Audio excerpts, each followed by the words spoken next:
Hello and welcome to the debate. I'm your host Sana Maqbool with you at PTV WORLD. And as you saw earlier, today's show is going to be about Prime Minister Imran Khan's visit to Russia, a very important and significant visit, a two-day official visit which started yesterday when Prime Minister Imran Khan landed in Moscow with a high-level delegation.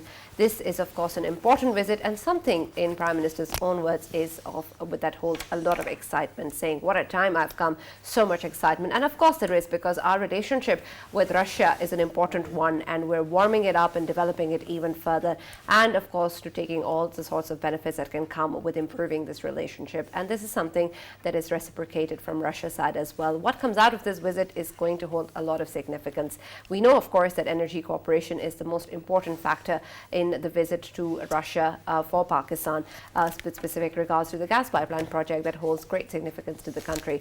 More than that, we're also going to be talking about other issues where Russia and Pakistan can collaborate and cooperate with each other, with reference to Islamophobia and, of course, the evolving situation in Afghanistan. This particular two-day visit is important for Pakistan in all of these aspects and more. And with the high-level delegation also in Russia at the moment, we're hoping to see a lot of progress on the halted energy cooperation, and then, of course, the way that we can see this relationship moving forward. What are the challenges that still lie ahead? How do we move forward from here? And what are the best outcomes that we can hope for from this visit moving forward is all that's going to be discussed in the show today. As you can see, with me is Raja Faisal and Farrukh Pitafi. Welcome to the show as usual. And we'll also be joined by our guests online. Our first guest, Mr. Nasser Ali Khan, who's a former ambassador, has already joined us on Skype. Thank you very much, Mr. Nasser, for being with us on the debate. I'll start with you, Mr. Nasser. We discussed this yesterday as well, and of course we know, and it's been spoken about so much with reference to how important this visit is for Pakistan. We know this has come after a very, very long time, such a high-level delegation's visit and the Prime Minister's visit to Russia. And of course, it's happening in a very important scenario as well. With regards to Pakistan and Russia's relationship moving forward, how significant will this visit be? Will it have historic value in terms of what is yet to come, in terms of how our relationship is going to go forward? And if yes, then what sort of factors are going to play in this visit, counting as a significant one in history? The very fact that this is a visit of this level coming after 23 years is extremely important in itself. This visit came about when our Prime Minister and President Putin met in China recently, and he expressed a desire for them to meet in Moscow, and also indicated that he would like to work together on Islamophobia.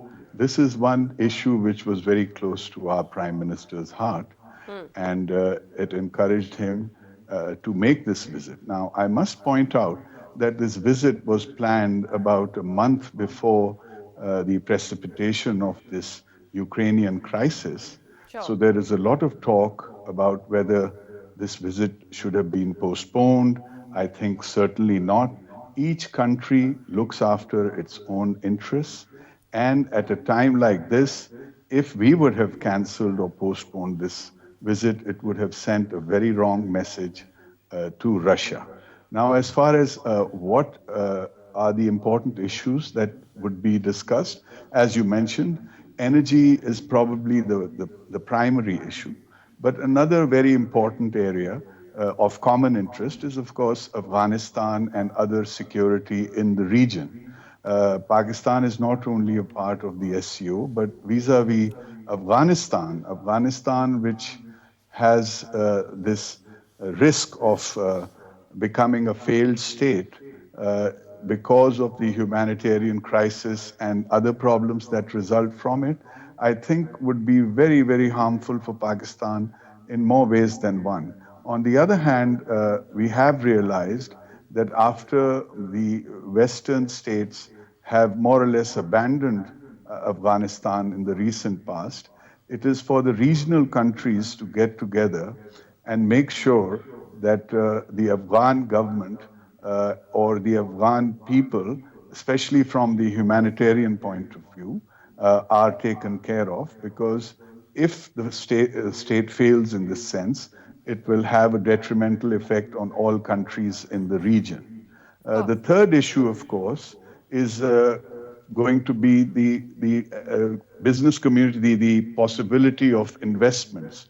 Now, I have to point out that in the past also, they have made attempts which have not been very successful. But today, especially with their closeness to China, I think it would be prudent for us to invite Russian investors to come and invest in CPEC and the special economic zones. This would be something that would be for the mutual benefit of both. Right. Ambassador Sahib, you have spoken about three very clear silos. One, Afghanistan, the other one, energy, and third one, of course, investment. Let us first focus on Afghanistan. When it comes to fighting terrorism in Afghanistan, of course, we know IMU is a big concern for Russia and Russian Federation and its allies in the region. Similarly, TTP is for us, and then ISKP is also.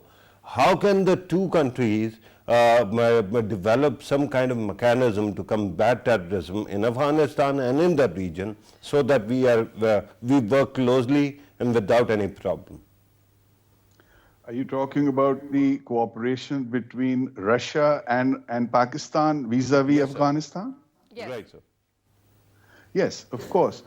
You have heard of the Troika, where Russia, China, and Pakistan together are making efforts to actually prop up the economy especially and provide some kind of humanitarian assistance and also share in the security concerns that each of us have.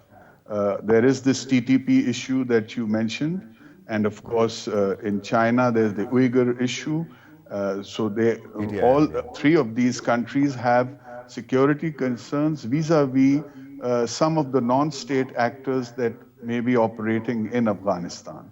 So that is one area where we have a commonality of interest. The other thing which is important where Pakistan and Russia can work together is connectivity. Because in the future, we hope to have energy corridors in this region. And it is very important for a stable and prosperous Afghanistan for this connectivity to be possible. So that's the other area that is common between us. Right. With regards to the first point that you made, Mr. Nasser, with reference to the Antiterrorism Cooperation, of course, there seems to be areas of convergence between the two countries on that front. But when we talk about the emerging threats from within Afghanistan and its territory being used against other countries, how exactly do you see this cooperation moving forward manifest itself? Are we going to be engaging in more joint anti-terrorist drills? Are we going to be focused in terms of strategic cooperation, in terms of how to deal with certain elements? Are we going to collaborate in terms of putting more pressure on the Taliban regime? What exactly can Russia and Pakistan do together? You see, the way we need to deal with this is to have a unified stance in trying to convince the Afghan government that it is not in their interest to allow such activity from their soil. The Taliban government is very sensitive about internal interference in its internal affairs. And so I don't see a possibility where we can collaborate in a physical sense.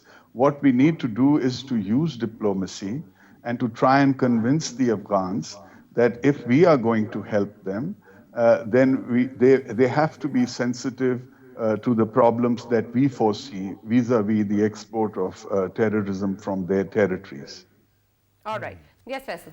Yeah, Ambassador Saab, I just wanted to ask about, when we talk about the connectivity, of course, could we see fruits of it within Afghanistan if we connect CPEC with Russia through Central Asian republics and Afghanistan?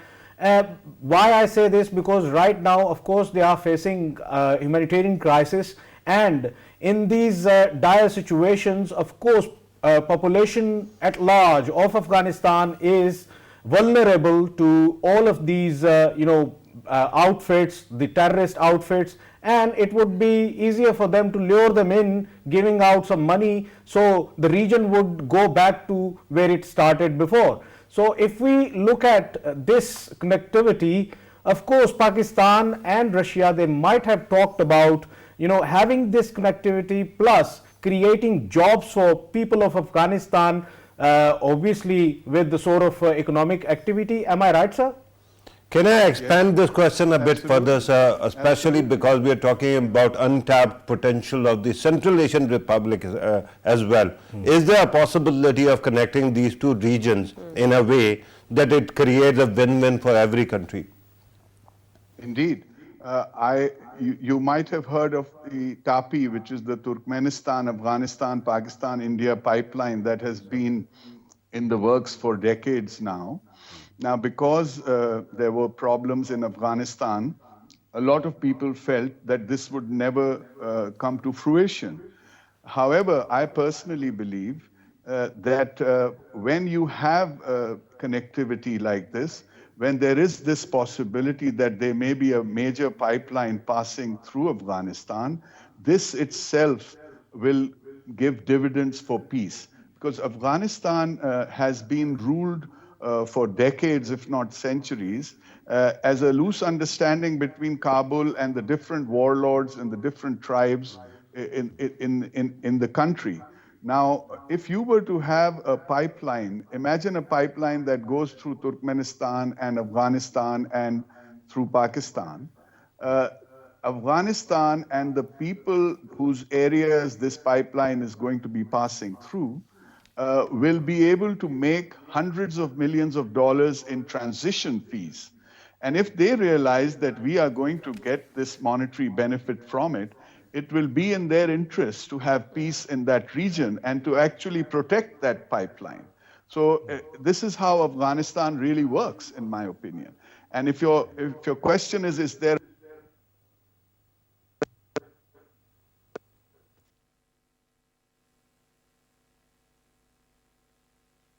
too near future? Can you missed a repeat bit of what you said? Sir, can you repeat what you just said?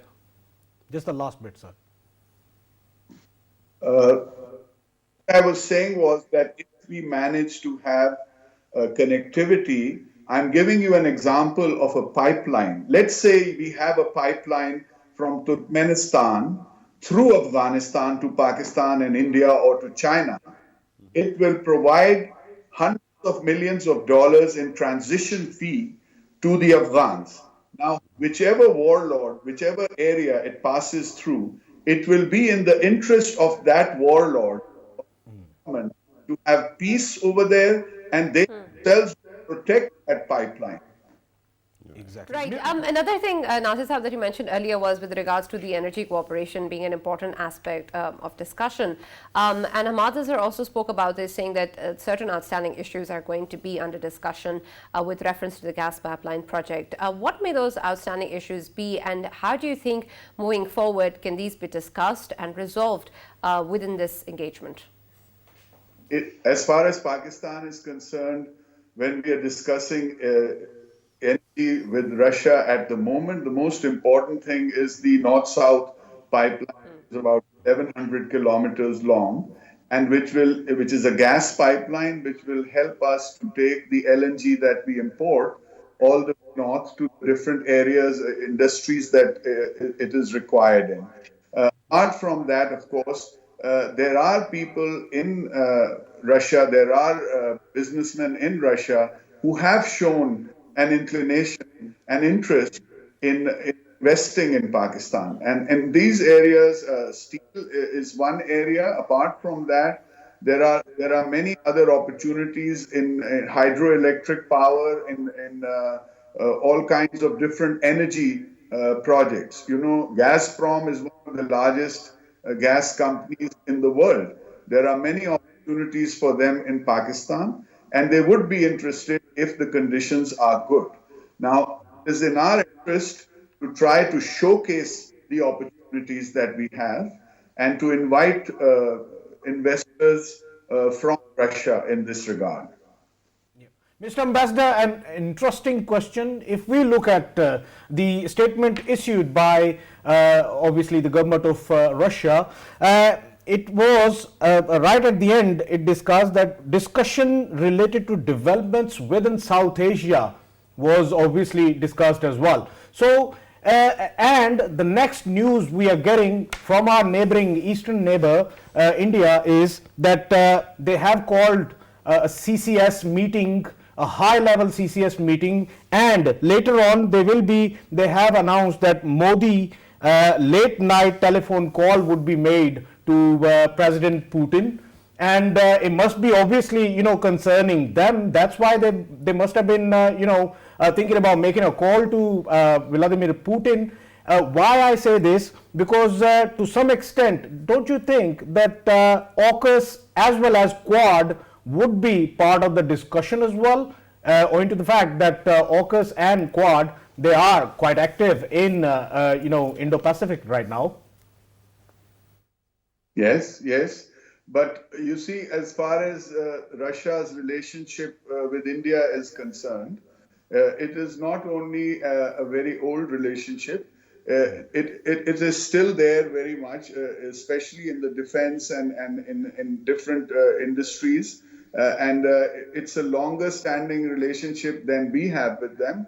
But as far as Pakistan is concerned, we don't want to make any friends to the exclusion of others. We have our own interests, and wherever our interests will converge, we will be able to get some results. As far as Quad is concerned, that is something which concerns more the Pacific region and is more important to countries like China. However, there is a stronger cooperation now between Russia and China. So indirectly, there may be certain concerns. As far as Mr. Modi is concerned, I think he will definitely object to any closeness that he sees between Pakistan and Russia. But I'm sure Russia will be looking after its own interests, and Russia is well aware of the fact that India has a closer and closer strategic partnership with the United States. Right. Nasir Saab, with regards to what you were saying in terms of the business investors coming into Pakistan, and then, of course, us looking forward to more expansion in terms of our trade relationship with Russia, not just in terms of our gas pipeline or LNG, but other areas as well. We also know that Russia has been inflicted with new sanctions. Does this in any way impact the way that we will see our energy cooperation unfold, both in terms of the gas pipeline project and also in terms of future trade or bilateral relationships that we want to explore further? Well, you see, if a country like the United States or the United Kingdom or countries in the EU want to put sanctions on Russia because of the conditions in the Ukraine, that is their prerogative. But when you talk about global sanctions, those are going to be when the Security Council votes on them, and the Security Council then compels all other countries to put certain sanctions on any other country that they deem is necessary. So as far as this situation is concerned, as far as sanctions are concerned, China, for instance, has clearly spoken against these sanctions and has no intentions of putting any sanctions. So at the risk of sounding one-sided, because, I have to say that Pakistan has to tread a very careful path. We don't want to be seen as being in one camp or the other. But having said that, when you talk about sanctions, unless the Security Council passes a resolution and compels all countries to put certain sanctions, we are not bound to put sanctions or, have any sanctions against Russia. Right, sir. So far, the sanctions that have been introduced either come from the US, there was a mention of Japan as well, but then EU. Even if they are individual sanctions, but they sanction the energy sector of Russia, will it not make it difficult for any third party like Pakistan to get access to that? Because we have seen in IP's case also, Iran had this, Iran was sanctioned, and then we had difficulty in building the pipeline, sir. I'm sorry, you were breaking up in between. What I got end of the question was if we were going for this pipeline, we are talking about now the North-South pipeline in Pakistan. North-South and Pakistan stream and everything that includes the source, Russia as a source, sir. You couldn't hear me. Let me repeat the question in entirety, sir. Yeah, let me repeat the question in entirety. At this moment, we know that there are unilateral sanctions coming from major countries. EU is a major bloc, and then the US also. If tomorrow we were to develop various projects regarding energy, and Russia's energy sector is sanctioned, will it not create complications for any third party like Pakistan? Because similar situation happened with Iran-Pakistan pipeline as well. Iran pipeline, yes. But that was that was something which came through a United Nations Security Council resolution. Now, I'm sure you know that China and Russia are both permanent members and have veto power.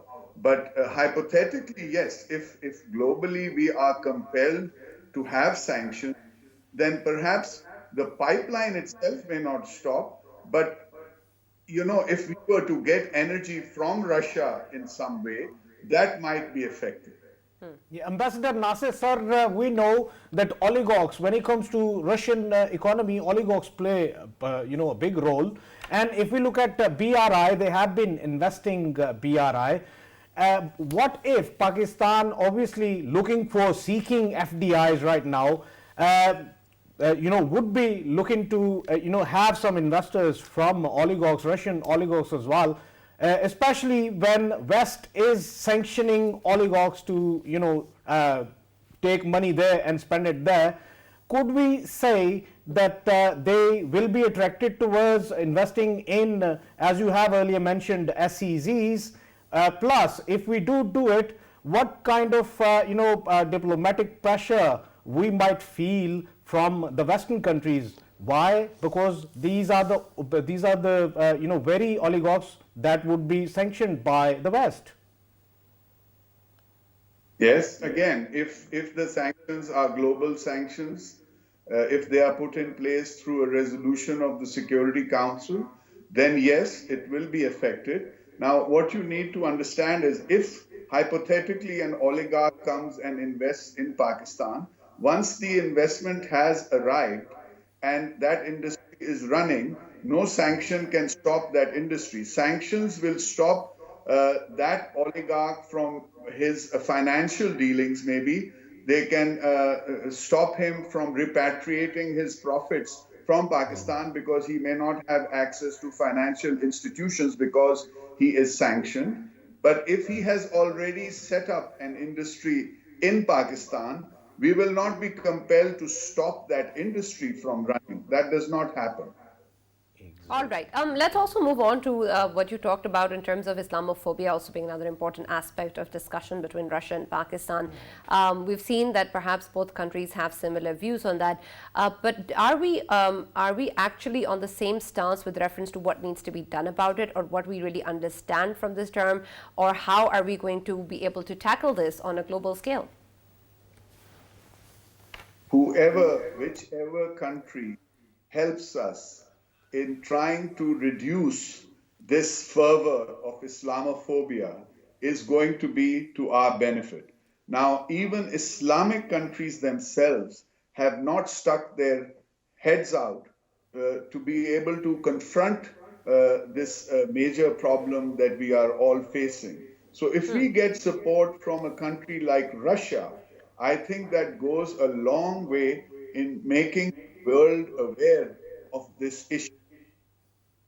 All right. Let me also welcome in the show Dr. Waqar Ahmed, who's the Joint Executive Director, SDPI. Thank you very much, Dr. Waqar, for joining us in the debate. Before I come to you, Dr. Waqar, Farrukh, you had something to add with reference to what Faisal was talking about in terms of Modi regime and India playing a part. Right. I was actually, I wanted to remark on the quality of Indian media and the way they seem clueless. Yeah. One, they have been hiding and they don't know how to cover the Ukraine situation because they don't know which stand to take, because the government is very clueless at this moment. Then the second thing is they don't know how to cover Prime Minister Imran Khan's visit to Russia.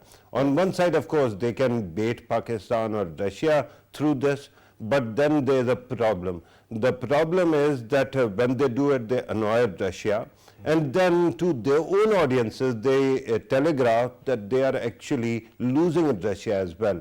And there's an authoritarian government in India, therefore they are not covering it the way they want to. Right. On the other side, earlier, my brother here was talking about Russian oligarchs. Let me just correct the record here.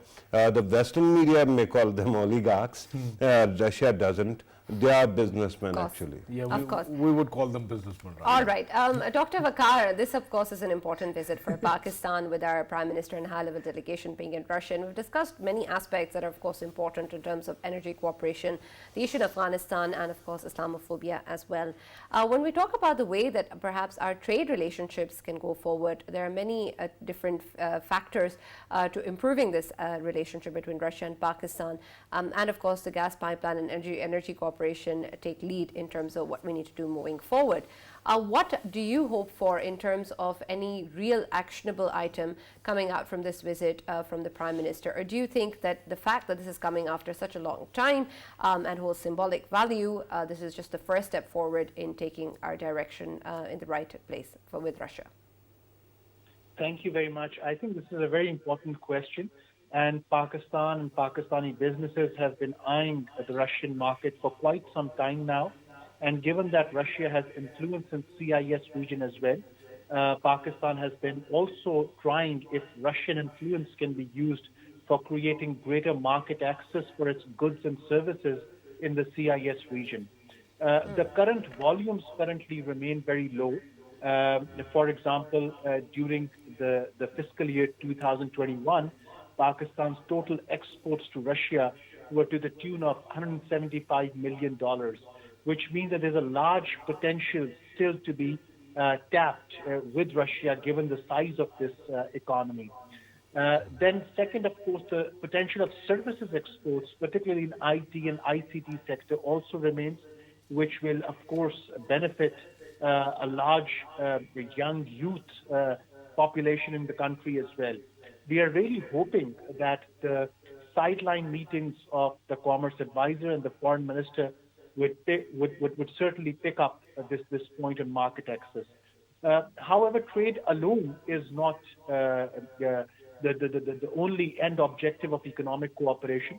Investment cooperation, of course, is also much needed, and beyond the much hyped gas pipeline, I think one should not forget that there are several Russian companies already operating in Pakistan, and based upon that success, we would like to lure a more number of Russian private sector companies into a host of other non-traditional sectors beyond oil and gas as well.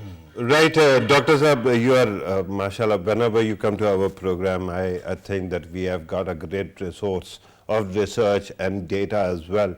Regarding the products that Pakistan potentially can export to Russia, I just wanted to know the kind of relationship this can develop. And earlier you were talking about investment opportunities. So one company that comes to mind is Pakistan Steels, that was actually established with the cooperation of Russians. Is there a possibility of doing something similar there as well? Farrukh Sahab, I think you're absolutely spot on. Russians for a very long time have been interested in iron and steel sector. Of course, they have been interested in port development. At one point, of course, when the National Trade Corridor project under President Musharraf was going on, they had even actually bid for one of the management of Pakistani ports as well. But I think they're more interested now in a lot of those items or sectors in which traditional or the newfound investment, if I can say, is coming in. For example, they also want entry for their automobile manufacturers, just like we have recently seen Chinese auto car producers come into Pakistani market. Koreans have come into Pakistani market. Likewise, in case of large-scale manufacturing, they are looking at a cement sector.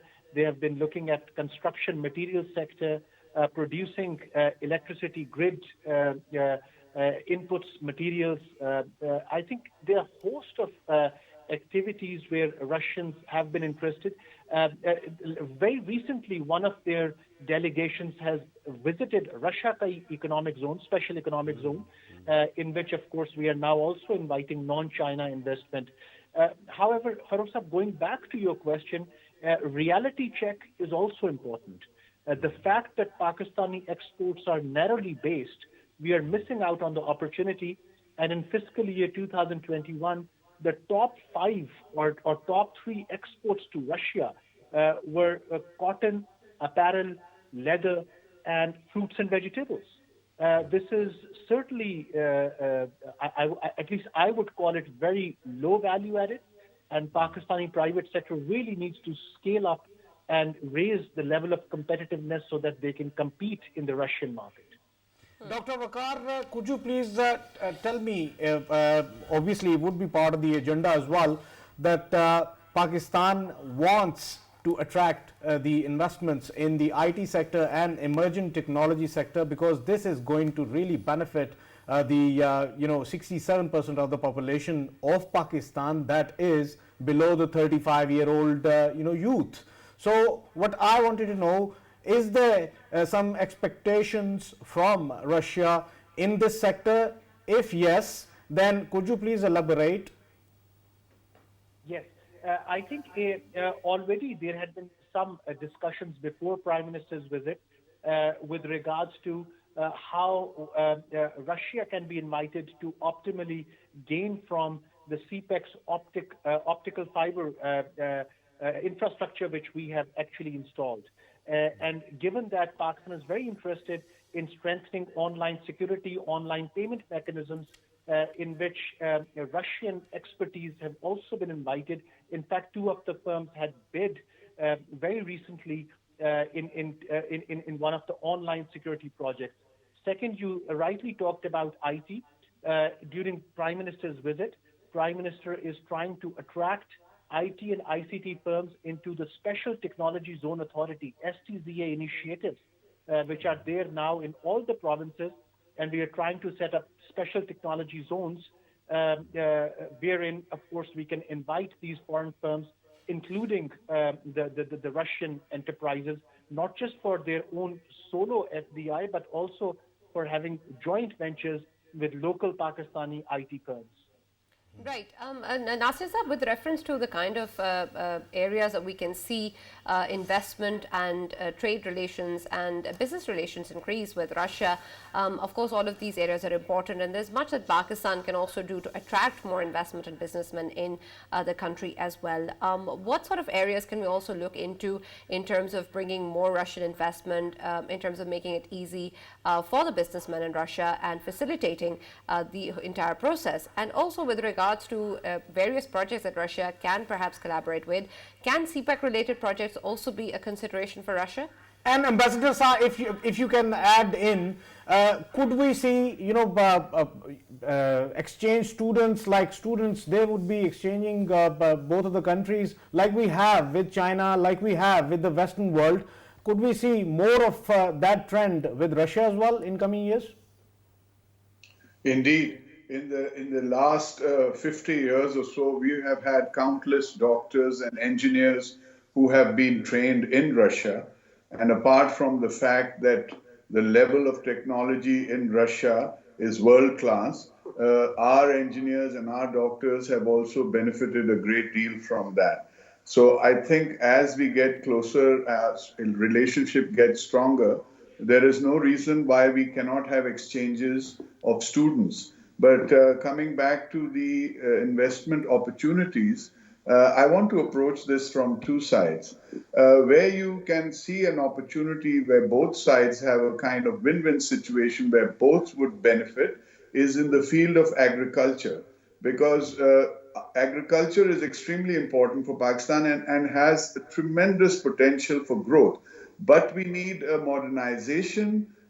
We need technologies that will conserve water, and we need storage systems. We need supply chains, because a lot of our crops are wasted.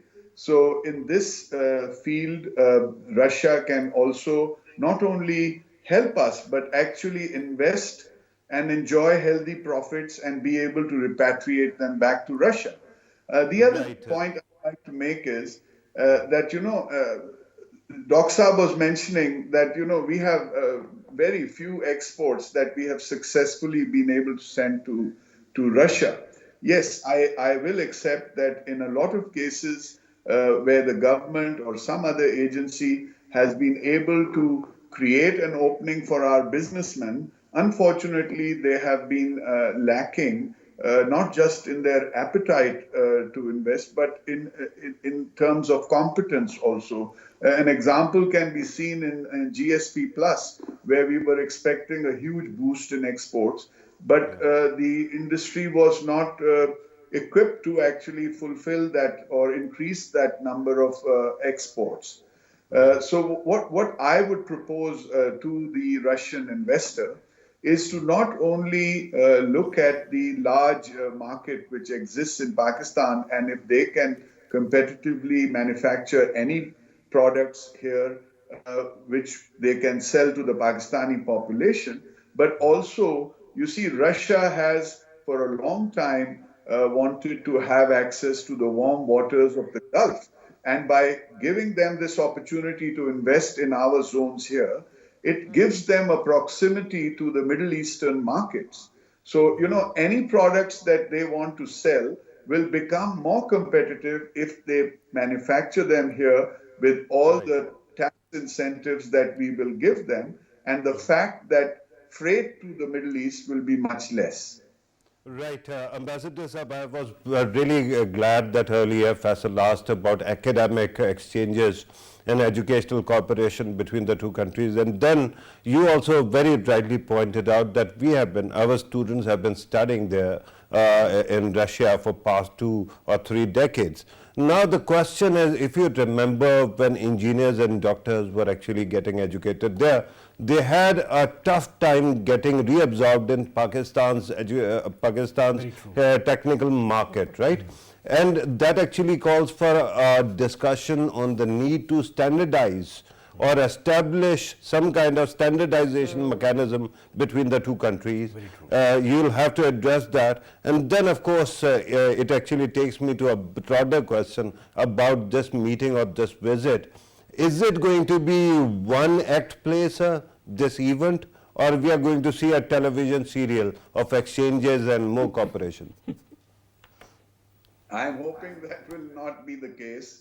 But as far as your question about the engineers and doctors that were trained in Russia had a tough time getting recognized or getting jobs over here, I think apart from the fact that standards were different in those times, it was also some part played by the politics of the region. The fact that we were closer to the Americans in those days, obviously, we were sort of guided towards discouraging such exchanges, and people who went to Russia to study were sometimes looked at it with a certain amount of suspicion. But now if you look at the sort of medical colleges and universities that are mushrooming in Pakistan and the standard that they impart, the standard of education, I'm pretty sure that people trained in Russia in any technical field will be, if not better, at least up to the mark of Pakistani universities and colleges. Dr. Waqar, I just wanted to ask, Pakistan is a country, of course, we do send our workforce, skilled or non-skilled, to other countries. We know that. And obviously, it's a sort of export in the modern times because it brings overseas remittances to Pakistan as well. So I just wanted to know, was it part of the agenda as well that it would be put on table that we could facilitate from Russia's huge economy in terms of by sending our workforce there and getting the overseas remittances, sir? Yes, thank you very much. I think currently there are very few occupations, for example, where we could gel in the way we usually do in English-speaking countries or countries where, of course, language is not as big a barrier. We have generally seen the weak penetration of Pakistan's skilled or even unskilled labor force in not just Russia, but also the surrounding region as well, primarily because of the language as well as the cultural barriers.